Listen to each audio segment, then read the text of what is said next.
యేసుని ప్రేమ ఛానల్కి స్వాగతం. దయచేసి ఈ ఛానల్ని లైక్ చేయండి, షేర్ చేయండి, సబ్స్క్రైబ్ చేయండి. తెలుగు డైలీ ఆడియో బైబిల్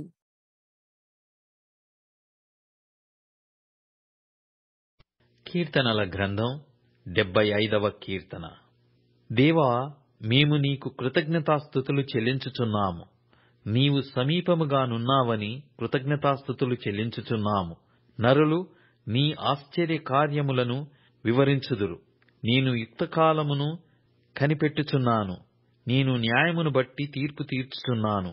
భూమియు దాని నివాసులందరూ లయమగునప్పుడు నేనే దాని స్తంభములను నిలుపుదును.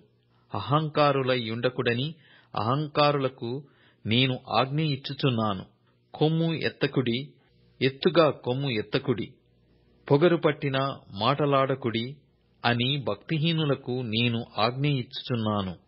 తూర్పు నుండి అయినను పడమటి నుండి అయినను అరణ్యము నుండి అయినను హెచ్చు కలుగదు. దేవుడే తీర్పు తీర్చువాడు. ఆయన ఒకని తగ్గించును, ఒకని హెచ్చించును. యెహోవా చేతిలో ఒక పాత్రయున్నది, అందులోని ద్రాక్షారసము పొంగుచున్నది. అది సంభారముతో నిండియున్నది. ఆయన దానిలోనిది పోయుచున్నాడు. భూమి మీదనున్న భక్తిహీనులందరూ మడ్డితో కూడా దానిని పీల్చి మ్రింగివేయవలెను. నేనైతే నిత్యము ఆయన స్తుతిని ప్రచురము చేయుదును. యాకోబు దేవుని నేను నిత్యము కీర్తించెదను. భక్తిహీనుల కొమ్మలన్నిటినీ నేను విరగగొట్టెదను. నీతిమంతుల కొమ్ములు హెచ్చింపబడును.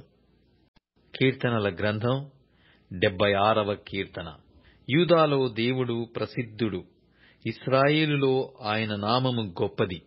షాలేములో ఆయన గుడారమున్నది. సియోనులో ఆయన ఆలయమున్నది. అక్కడ వింటి అగ్నిబాణములను, కేడెములను, కత్తులను, యుద్ధాయుధములను ఆయన విరగగొట్టెను. దుష్టమృగములుండు పర్వతముల సౌందర్యము కంటే నీవు అధిక తేజస్సు గలవాడవు. కఠిన హృదయులు దోచుకొనబడియున్నారు. వారు నిద్రనొంది ఉన్నారు. పరాక్రమశాలులందరి బాహుబలము హరించెను. యాకోబు దేవా, నీ గద్దింపునకు రథసారథులకును గుర్రములకును గాఢనిద్ర కలిగెను. నీవే భయంకరుడవు. నీవు కోపపడువేళ నీ సన్నిధిని నిలువగలవాడెవడు? నీవు తీర్చిన తీర్పు ఆకాశములో నుండి వినబడజేసితివి. దేశములో శ్రమనొందిన వారందరినీ రక్షించుటకై న్యాయపు తీర్పునకు దేవుడు లేచినప్పుడు భూమి భయపడి ఊరకుండెను. నరుల ఆగ్రహము నిన్ను స్తుతించును. ఆగ్రహ శేషమును నీవు ధరించుకొందువు. మీ దేవుడైన యెహోవాకు మ్రొక్కుకొని మీ మ్రొక్కుబడులను చెల్లించుడి. ఆయన చుట్టూనున్న వారందరూ భయంకరుడగు ఆయనకు కానుకలు తెచ్చి అర్పింపవలెను. అధికారుల పొగరును ఆయన అణచివేయువాడు. భూరాజులకు ఆయన భీకరుడు. కీర్తనల గ్రంథం 77వ కీర్తన. నేను ఎలుగెత్తి దేవునికి మొర్రపెట్టుదును, ఆయనకు మనవి చేయుదును. దేవుడు నాకు చెవియొగ్గు వరకు నేను ఎలుగెత్తి ఆయనకు మనవి చేయుదును. నా ఆపత్కాలమందు నేను ప్రభువును వెతికితిని. రాత్రివేళ నా చెయ్యి వెనుకకు తీయకుండా చాపబడియున్నది. నా ప్రాణము ఓదార్పు పొందనలక్కయున్నది.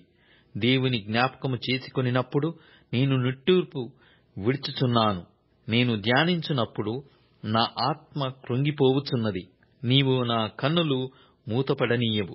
నేను కలవరపడుచు మాటలాడలేకయున్నాను. తొల్లిటి దినములను పూర్వకాల సంవత్సరములను నేను మనసునకు తెచ్చుకొందును. నేను పాడిన పాట రాత్రియందు జ్ఞాపకము చేసుకొందును. హృదయమున ధ్యానించుకొందును. దేవా, నా ఆత్మ నీ తీర్పు మార్గము శ్రద్ధగా వెదికెను. ప్రభువు నిత్యము విడనాడునా? ఆయన ఇకెన్నడును కటాక్షింపడా? ఆయన కృప ఎన్నటికీ లేకుండా మానిపోయెనా? ఆయన సెలవిచ్చిన మాట తరతరములకు తప్పిపోయెనా? దేవుడు కటాక్షింప మానెనా? ఆయన కోపించి వాత్సల్యత చూపకుండునా? అందుకు నేనిలాగు అనుకొనుచున్నాను. మహోన్నతుని దక్షిణ హస్తము మార్పు నొందెదనను కొనుటకు నాకు కలిగిన శ్రమయే కారణము. యెహోవా చేసిన కార్యములను పూర్వము జరిగిన నీ ఆశ్చర్య కార్యములను నేను మనస్సునకు తెచ్చుకొందును. నీ కార్యమంతయు నేను ధ్యానించుకొందును. నీ క్రియలను నేను ధ్యానించుకొందును. దేవా, నీ మార్గము పరిశుద్ధమైనది. దేవుని వంటి మహా దేవుడు ఎక్కడున్నాడు? ఆశ్చర్య క్రియలు జరిగించు దేవుడవు నీవే. జనములలో నీ శక్తిని నీవు ప్రత్యక్షపరచుకొనియున్నావు. నీ బాహుబలము వలన యాకోబు యోసేపుల సంతతి వారగు నీ ప్రజలను నీవు విమోచించియున్నావు. దేవా, జలములు నిన్ను చూచెను. జలములు నిన్ను చూచి దిగులుపడెను. అగాధ జలములు గజగజలాడెను. మేఘరాశులు నీళ్లు దిమ్మరించెను. అంతరిక్షము ఘోషించెను. నీ బాణములు నలుదిక్కుల పారెను. నీ ఉరుముల ధ్వని సుడిగాలిలో మ్రోగెను. మెరుపులు లోకమును ప్రకాశింపజేసెను. భూమి వణికి కంపించెను. నీ మార్గము సముద్రములో నుండెను. నీ త్రోవలు మహాజలములలో ఉండెను. నీ అడుగుజాడలు గుర్తింపబడకయుండెను. మోషే అహరోనుల చేత నీ ప్రజలను మందవలె నడిపించితివి. రోమీయులకు వ్రాసిన పత్రిక 6వ అధ్యాయము. అలాగైనా ఏమందుము? కృప విస్తరింపవలెనని పాపమందు నిలిచియుందుమా? అట్లనరాదు. పాపము విషయమై చనిపోయిన మనము ఇక మీదట ఎలాగు దానిలో జీవించుదుము? క్రీస్తు యేసులోనికి బాప్తిస్మము పొందిన మనమందరము ఆయన మరణములోనికి బాప్తిస్మము పొందితమని మీరెరుగరా? కాబట్టి తండ్రి మహిమ వలన క్రీస్తు మృతులలో నుండి ఎలాగు లేపబడెనో అలాగే మనమును నూతన జీవము పొందిన వారమై నడుచుకొనున్నట్లు మనము బాప్తిస్మము వలన మరణములో పాలు పొందుటకై ఆయనతో కూడా పాతిపెట్టబడితిమి. మరియు ఆయన మరణము యొక్క సాదృశ్యమందు ఆయనతో ఐక్యము గలవారమైన ఎడల ఆయన పునరుత్థానము యొక్క సాదృశ్యమందును ఆయనతో ఐక్యము గలవారమై యుందుము. ఏమనగా మనమికను పాపమునకు దాసులము కాకుండుటకు పాప శరీరము నిరర్థకమగునట్లు మన ప్రాచీన స్వభావము ఆయనతో కూడా సిలువ వేయబడెనని ఎరుగుదము. చనిపోయిన వాడు పాప విముక్తుడని తీర్పు పొందియున్నాడు. మనము క్రీస్తుతో కూడా చనిపోయిన ఎడల మృతులలో నుండి లేచిన క్రీస్తు ఇకను చనిపోడనియు మరణమునకు ఇకను ఆయన మీద ప్రభుత్వము లేదనియు ఎరిగి ఆయనతో కూడా జీవించుదుమని నమ్ముచున్నాము. ఏలయనగా ఆయన చనిపోవుట చూడగా పాపము విషయమై ఒక్కమారే చనిపోయెను. కాని ఆయన జీవించుట చూడగా దేవుని విషయమై జీవించుచున్నాడు.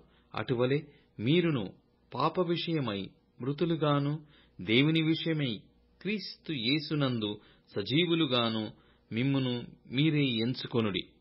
కాబట్టి శరీర దురాశలకు లోబడినట్లుగా చావునకు లోనైన మీ శరీరమందు పాపమును ఏలనీయకుడి. మరియు మీ అవయములను దుర్నీతి సాధనములుగా పాపమునకు అప్పగింపకుడి. అయితే మృతులలో నుండి సజీవులమనుకొని మిమ్మును మీరే దేవునికి అప్పగించుకొనుడి. మీ అవయములను నీతి సాధనములుగా దేవునికి అప్పగించుడి.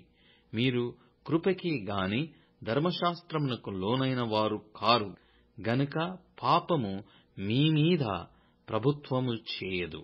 అట్లైన ఎడల కృపకే గాని ధర్మశాస్త్రమునకు లోనగు వారము కామని పాపము చేయుదమా? అదెన్నటికిని కూడదు. లోబడుటకు దేవునికి మిమ్మును మీరే దాసులుగా అప్పగించుకొందురో అది చావు నిమిత్తముగా పాపమునకే గాని నీతి నిమిత్తముగా విధేయతకే గాని దేనికి మీరు లోబడుదురో దానికే దాసులగుదరని మీరెరుగరా? మీరు పాపమునకు దాసులయ్యుంటిరి కాని ఏ ఉపదేశ క్రమమునకు మీరు అప్పగింపబడితిరో దానికి హృదయపూర్వకముగా లోబడిన వారై పాపము నుండి విమోచింపబడి నీతికి దాసులైతిరి. ఇందుకు దేవునికి స్తోత్రము. మీ శరీర బలహీనతను బట్టి మనుష్యరీతిగా మాటలాడుచున్నాను. ఏమనగా అక్రమము చేయుటకై అపవిత్రతకును అక్రమమునకును మీ అవయవములను దాసులుగా ఎలాగు అప్పగించితిరో మీ శరీర బలహీనతను బట్టి మనుష్య రీతిగా మాటలాడుచున్నాను. ఏమనగా అక్రమము చేయుటకై అపవిత్రతకును అక్రమమునకును మీ అవయవములను దాసులుగా ఎలాగు అప్పగించితిరో అలాగే పరిశుద్ధత కలుగుటకై ఇప్పుడు మీ అవయవములను నీతికి దాసులుగా అప్పగించుడి. మీరు పాపమునకు దాసులై ఉన్నప్పుడు నీతి విషయమై నిర్బంధము లేనివారయ్యుంటిరి. అప్పటికి క్రియల వలన మీకేమి ఫలము కలిగెను? వాటిని గురించి మీరిప్పుడు సిగ్గుపడుచున్నారు కారా? వాటి అంతము మరణమే. అయినను ఇప్పుడు పాపము నుండి విమోచింపబడి దేవునికి దాసులైనందున పరిశుద్ధత కలుగుటయే మీకు ఫలము. దాని అంతము నిత్యజీవము. ఏలయనగా పాపము వలన వచ్చు జీతము మరణము. అయితే దేవుని కృపావరము మన ప్రభువైన క్రీస్తు యేసునందు నిత్యజీవము. దయచేసి ఈ ఛానల్ని లైక్ చేయండి, షేర్ చేయండి, సబ్స్క్రైబ్ చేయండి.